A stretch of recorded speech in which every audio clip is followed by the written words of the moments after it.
Welcome, everyone, to Authors Bantering, where we talk about writing issues and things that are going on in the writing world. I'm Josh Bresslin. I'm here with author Ian M. Rogers.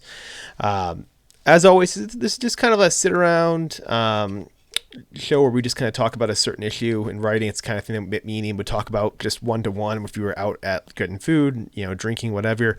Figured we bring it here. So, over the past week, me and Ian were talking, and he wanted to discuss structural editing, right? Big picture editing and the differences in mentality when it comes to where you're at when you start a story in the early drafting phase and where you are when you have to start revising it.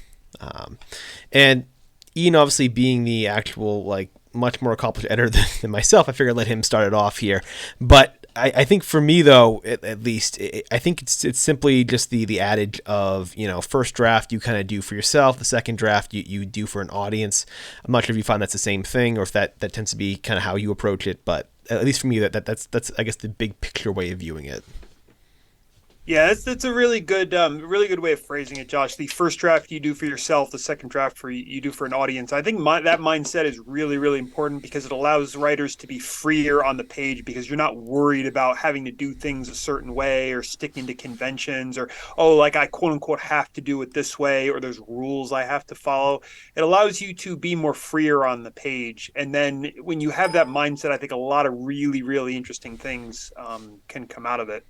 That being said, I think when you have something down on the page, a big part of the writing process that I think doesn't get talked about enough, especially kind of at the emerging beginner level, is the idea that you have something that's not necessarily perfect, or that maybe has a lot of potential, or could be a great story, or could flow really smoothly, but it's going to need bigger work. Things are going to need to get moved around. Chapters might have to get cut. Characters might have to be fleshed out more. Some characters might not be necessary.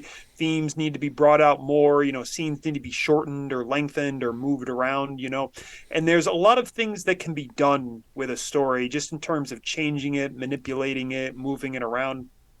And I'm not talking about necessarily about doing something to making a change to please an editor, Yeah. or to suit a convention, or like, well, my critique group told me I should do this, so I decided to do that Mm-hmm. kind of crap. No, I'm talking more about you changes that you as the author would make to smooth out the story, to make the story work better on your terms, the way you want it, to strengthen the story that way. I think it's really, really hard to get that kind of perfect, smoothly functioning story out on the page with the first draft. I think Absolutely. that's very, very hard. Maybe if you like planned for months or years or something before you set pen to paper, maybe you could do it that way.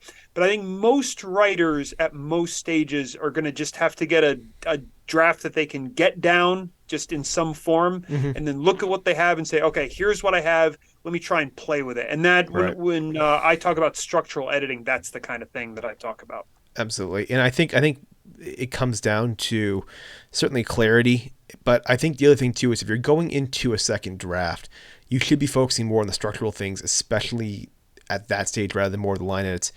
And with the structural side of things, I would implore you to look at what you want the overall piece to do and then making sure you have justifications for it. So in other words, having justifications for your payoff, right? If at the end of the story you want this thing to happen, you have to foreshadow, you have to build up character that leads towards that and finding consistency with character. So it should be more about figuring out what exactly your character desires and then making sure that those desires are clear in the second draft and make sure that the obstacles are clearly defined and what has to be done are clearly defined, and make sure that not just the motivations matter, but that the steps to get there coincide with those motivations as well. And that's true, I think, of not just your main character, but also secondary characters as well, which often get left out, where they too have their own motivations. They still have their own personalities. And the more three-dimensional your characters are, the better your support characters are, will be determined by how well their desires are shown and how much you give to them in terms of wanting those desires and how much agency you offer them to kind of pull off different challenges to meet that without overshadowing your main character. Yeah, so that's a really good point about sort of building things up, building up payoffs, and then making sure the story is connected in that way. I think that one common pitfall that a lot of writers can fall into is that you're not sure exactly where the story's going or what your big payoff is, or even quite how to reveal or the full meaning of the payoff until you get to that payoff, until you get to that climax, until you get to the ending.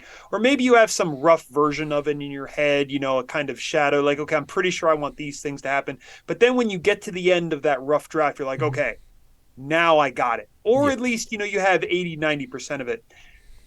The thing about that is, if you don't have that realization about your climax at the end until the end of the rough draft, how could you possibly set up the steps to get to that climax when you're writing chapters 1, 2, 3, and Yeah. 4? You can't, because you're not there yet as a writer. Yep. This is why revision is so powerful, because Exactly. after you've written that first draft, you can take a step back and then come back to it, go back to your chapter 1 and say, okay, I know more of what the ending is going to look like now.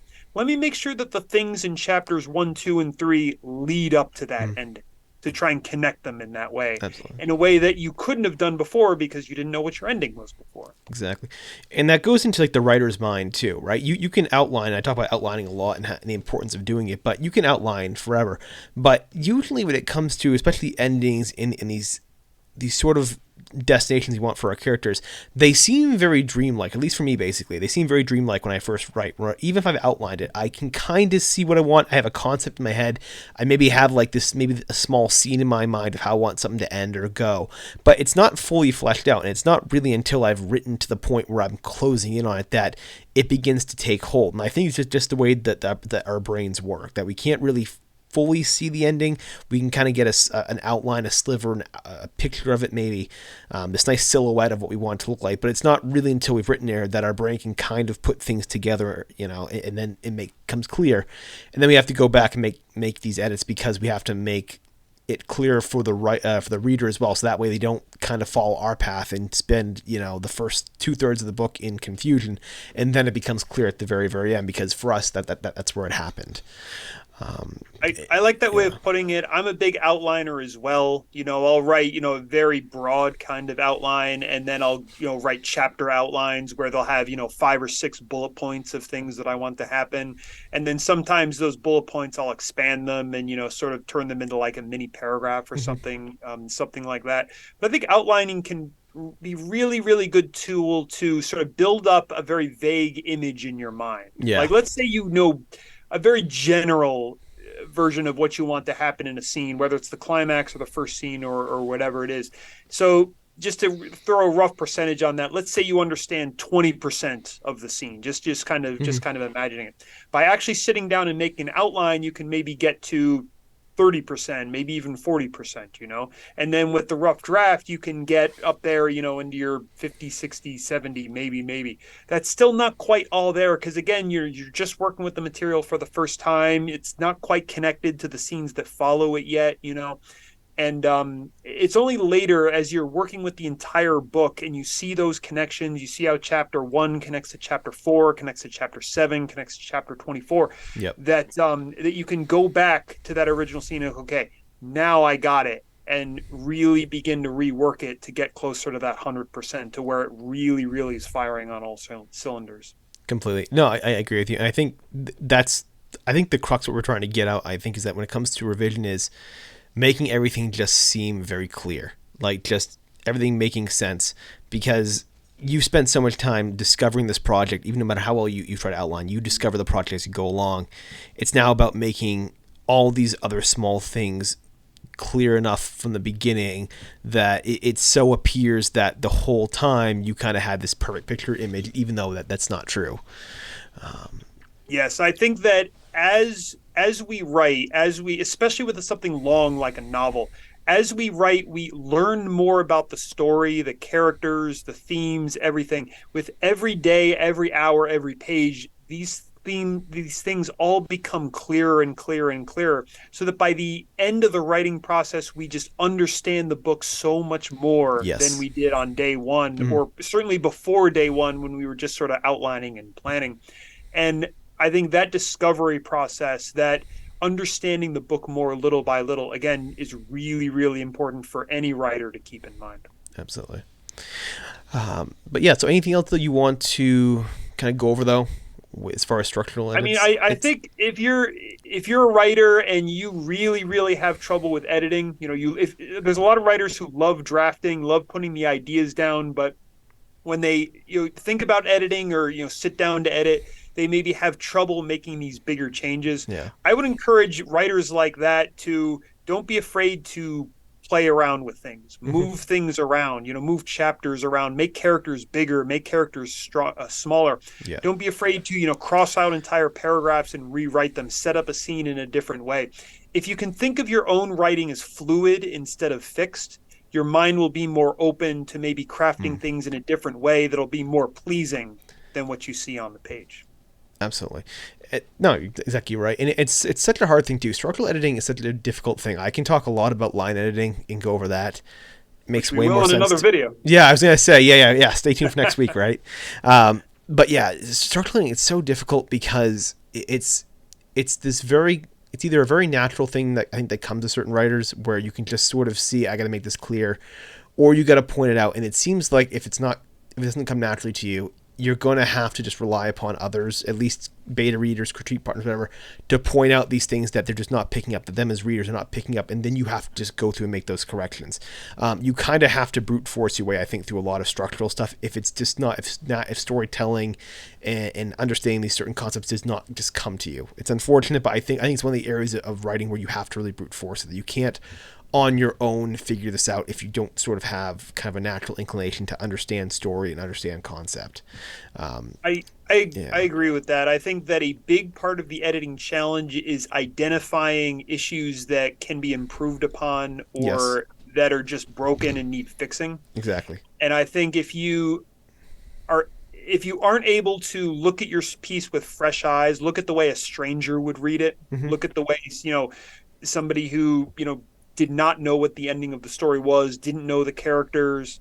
Um, if you can look at it more objectively with that Yep. distance, the flaws, the things to be improved upon, the things that aren't quite firing are going to appear more obvious. Yes. That being said, that is 100% a developed skill. I think that beta readers, critique partners, any other genuine set of fresh eyes on your writing can really identify those things more smoothly than the writer can. But again, it is a skill that you can pick up. It gets easier with practice, and just the secret is to step away. Don't listen to the voice in your head that knows the story already. Yes.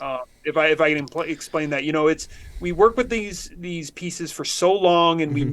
know intrinsically what's going to happen, and so often when we're reading, we're less reading what's actually on the page, the actual words that are there, and we're more remembering what we wanted the story to say, Exactly. or what we hope the story is What we going to wished say, it was or going the to say. idea that we've been working with Yeah. for a very, very long time. And I think shutting that voice off and just focusing on the page, it's difficult, it takes training to do, but it does get easier with practice. Agreed. No, completely agreed. And so I think we've talked enough, at least enough about this subject here, and so much of it again is specific. It's like you're going to look at your story, you're going to see, did I not pay off this ending? Did I not flesh out this character? So much of it is just trial and error feedback from other people, and you'll figure it out. And so with that, though, we will be back next week and we're going to go over line editing, which I think is something I'm looking way, I certainly enjoy this topic. I can talk way more about that than this. If you did, Different yeah, animal, same zoo, I think. I think it comes down to what brain you are, and not so much left brain, right brain, but like very much, are you someone that's very much big picture? Can you look at the big picture? Can you see story and dissect story and see how and keep other people in mind, and versus someone that can say, that sentence is not working for me. I got to make these changes here and can just kind of recognize and sort of fill it in. I think some people just have it one way or the other with their brains, or just training. I think certain schools definitely train more one or the other. Yeah, but like I said, if you enjoyed this video though, please make sure to like, share, and subscribe. We always post these on Mondays. And lastly, as always, we always like to take comments from the audience. So any kind of questions, topics you ever wanted to be discussed, leave it in the comment section and we can get back to you. But with that, we will see you all next week, where we go over line editing and all that fun stuff. For now, this is Josh Bresslin. That's Ian Rogers, and we will see you next week. Take it easy.